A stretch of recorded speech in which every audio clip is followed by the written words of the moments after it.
May 2023, and I'm high in the mountains overlooking the UNESCO-listed Old Town of Kotor at the end of the bay of the same name.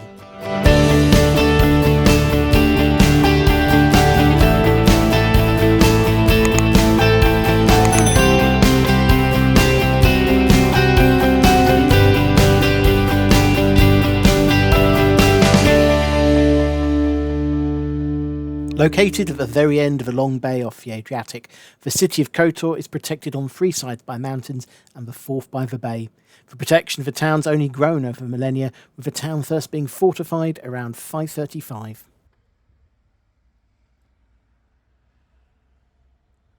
Close to the Mediterranean, the city has passed through the hands of the Byzantines, the Bulgarians, the Serbians, the Hungarians, the Venetians and the Bosnians, before finally becoming independent in 1391.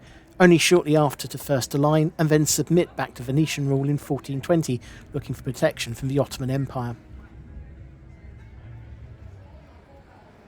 The Venetian Republic had the greatest impact on the city, controlling this part of the Balkans from 1420 until 1797, and it's that legacy of their fortifications and building that give Kotor its distinctive look and atmosphere.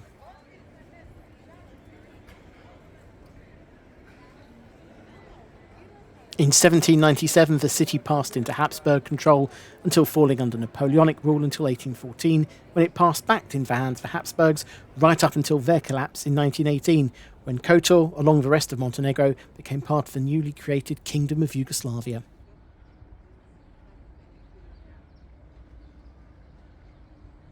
Annexed by the Italians between 1941 and 1943, the city returned to Yugoslavia until that country's collapse in the 1990s. Montenegro remained in a union with Serbia as a successor state to Yugoslavia up until 2006, when the country gained its independence.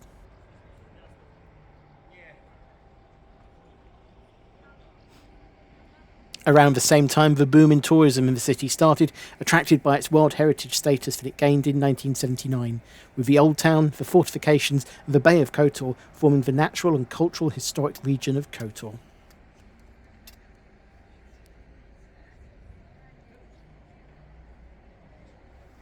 The lower fortifications of the town stretch round the old town, creating a walled city, protected on three sides by the walls and at the rear by the mountains that climb up quickly behind the city. Further walls continuing up east to the mountaintop fortress of St. Ivan.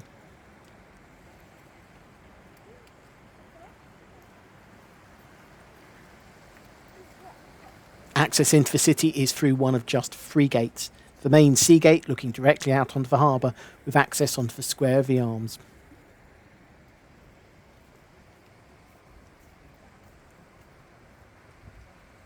In the northeastern corner of the old town is the river gate, linked across the Skurda River by a stone bridge.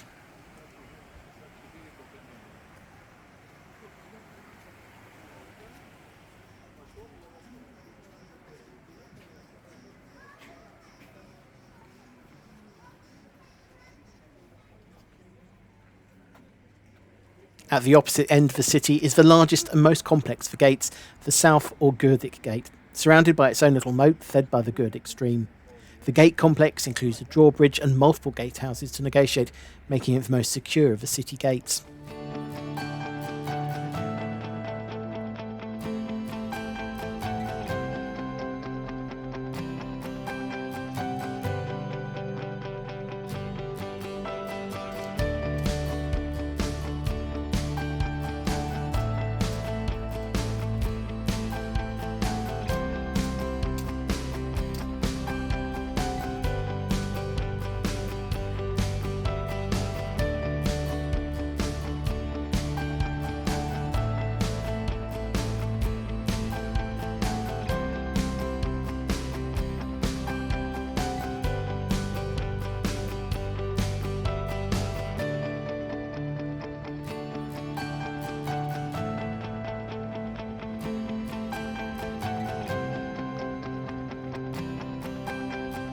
The south gate is also closest to some of the oldest remains of Kotor, the ruins of an ancient Roman settlement a short walk away from the gate.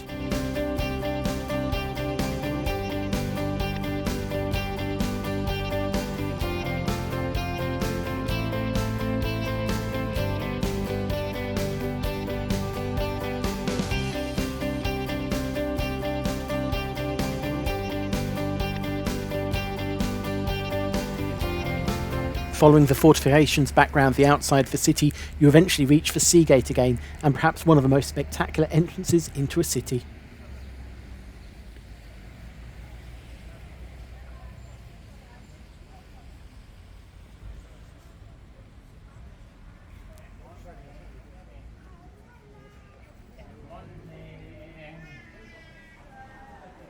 The heart of the city is the Old Town, with the Square of the Arms being the first place most people experience after entering the city through the Sea Gate.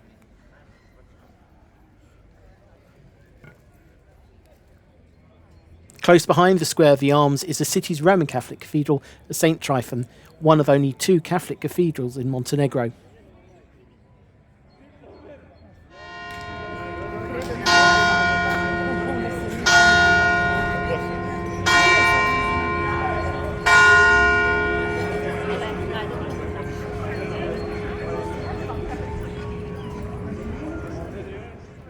The site has been occupied by a church since at least the start of the 9th century. The current cathedral was first consecrated in 1166, though it was seriously damaged by an earthquake in 1667 and by another earthquake in 1979, with restoration work taking well into the 21st century before it was completed.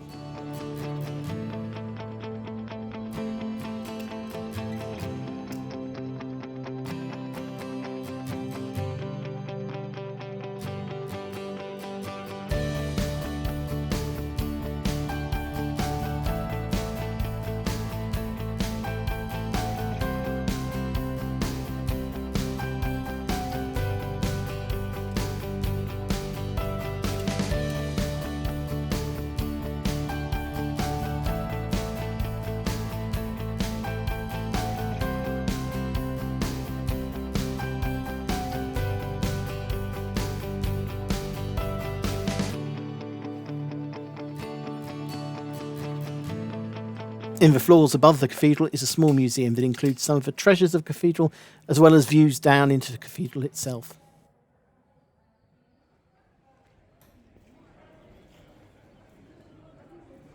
A short walk away in St Luke's Square, there are 2 further religious buildings, the small St Luke's Chapel and, dominating the northern edge of the square, the Orthodox Church of St Nicholas.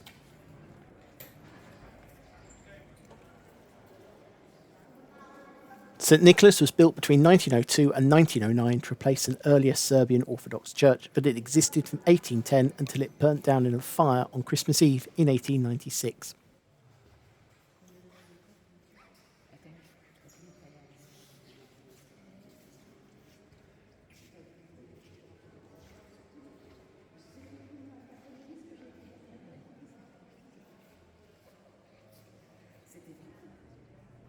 Dotted across the old town are dozens of Venetian palaces, which reflect on the heyday of the city under the Venetian Empire. Many are still in private hands, either as residences, offices or hotels.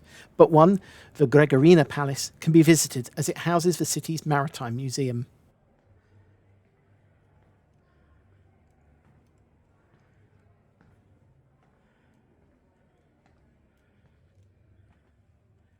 Along with being a good way to explore on a typical Kotor palace, it's also an interesting museum itself, telling the naval and maritime history of the Bay of Kotor and its role in the region's history.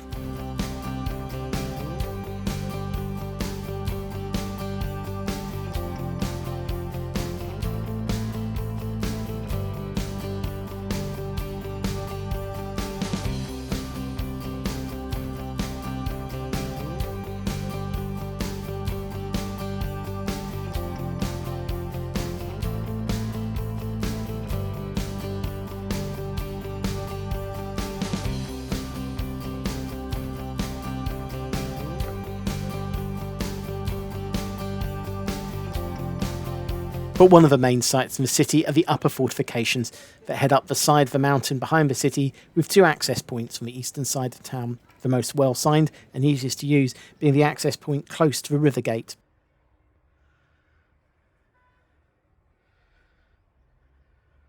From here, it's a long climb up to the fortress of St Ivan at the top of the fortifications, with over 1,300 steep and in places uneven steps making up the ascent.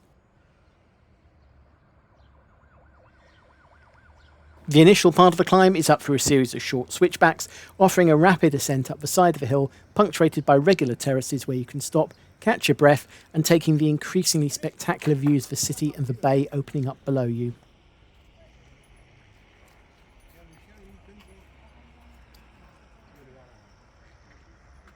About a third of the way up, and at the end, the easy part of the climb, is the Church of Our Lady of Remedy.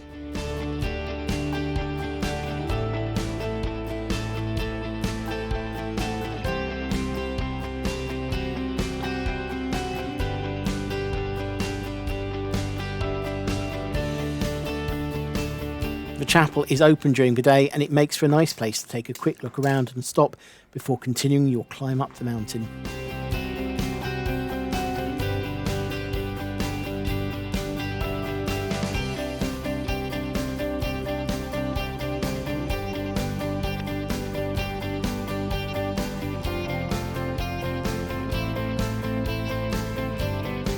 Whilst the views further up are even more spectacular, this is the perfect place to stop and take some pretty impressive views if you don't want to face the rest of the climb.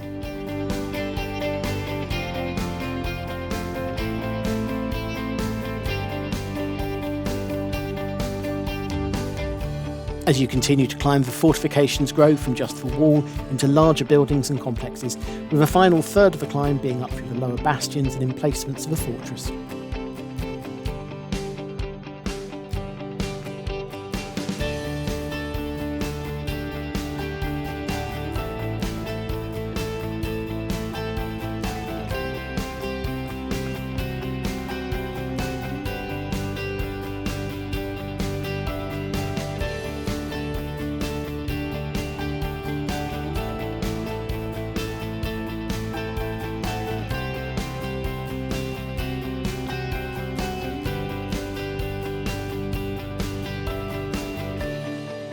At each level, the views open out, with the old town slowly shrinking below you with each ascent, and more of the bay coming into view.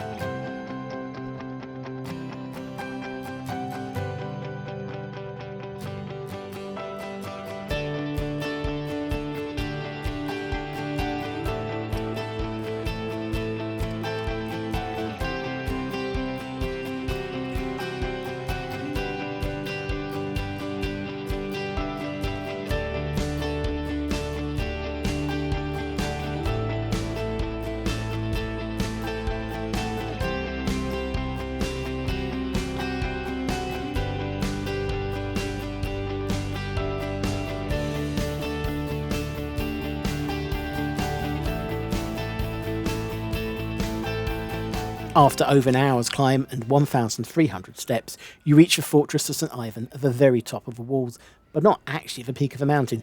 That continues much higher.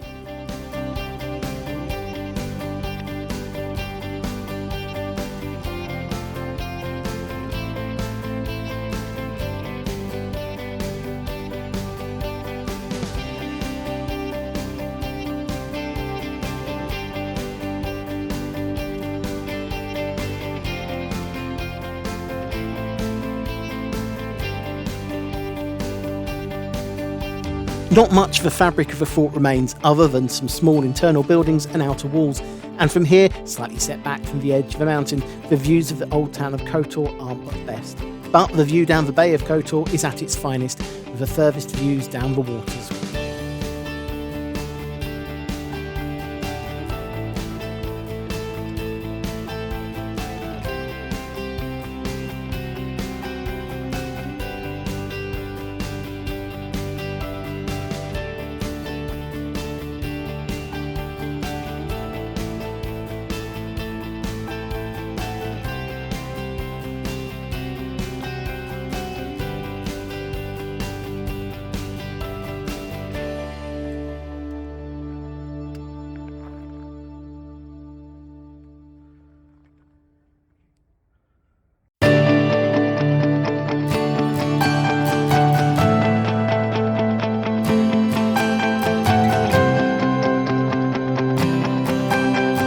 Next time, I explore further from Kotor, heading out into the bay in search of more of Montenegro's treasures, including a church built from rocks in the middle of the bay, a Yugoslavian submarine bunker that's seen Bond action, and the natural wonder of the Blue Cave out on the Adriatic coast.